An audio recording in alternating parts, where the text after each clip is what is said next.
আসসালামু আলাইকুম এভরিওয়ান। আজ শুক্রবার আমরা চলে আসলাম হাতিয়া তমরুদ্দি ঘাট। এটি মূলত একটি নদী বন্দর। বাংলাদেশ সরকার তমরুদ্দি ঘাটকে 54তম নদী বন্দর এবং দ্বিতীয় উপকূলীয় বন্দর হিসেবে ঘোষণা করেছে। তাছাড়া হাতিয়ার যত খাদ্যশস্য থেকে শুরু করে যত মালামাল আছে, বেশিরভাগ মালামালই এখান থেকে আদান এবং প্রদান হয়। তাছাড়া এই ঘাট দিয়ে বেশিরভাগ মানুষ আসা যাওয়া করে। এই ঘাট দিয়েই ঢাকা যেতে অনেক সুবিধা বা আরামদায়ক। এখান থেকেই মূলত ঢাকা বা অন্যান্য জেলার লঞ্চ রয়েছে। তো আজকে আমরা মূলত এই তমরুদ্দি ঘাটে আসলাম। আমাদের কিছু মাল ছিল যেগুলো বরিশাল থেকে রাত্রে আসছিল, সেগুলো রিসিভ করতে। তবে দুঃখের বিষয় হচ্ছে আজকে বোট থেকে কোনো মাল নামাবে না, কারণ হাতিয়া একটি প্রোগ্রাম চলতেছে, সব মানুষ নাকি ওখানে চলে গেছে, তাই আজকে বোট থেকে কোনো মাল নামানো হবে না। তো কি আর করার, যেহেতু আমরা আজকে মালগুলো রিসিভ করতে পারবো না, তাই আমরা এখানে হাঁটতেছি বা নদীর সৌন্দর্যটা উপভোগ করতেছি। সত্যি বলতে তমরুদ্দি ঘাটের বিকেলের দৃশ্যটা এত এত সুন্দর, যেটা বলে বোঝানো যাবে না। মিষ্টি রোদ এবং শান্ত নদীর ঢেউ যেন মন জুড়ে যায় এখানে আসলে। এটা যদিও একটি বন্দর হয়, তবুও এখানে বিকালে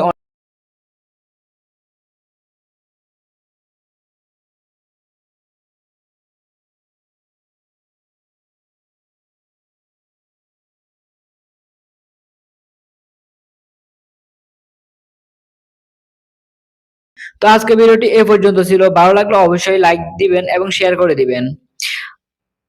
আর এরকম ভিডিও পেতে অবশ্যই আমার সাথে থাকবেন।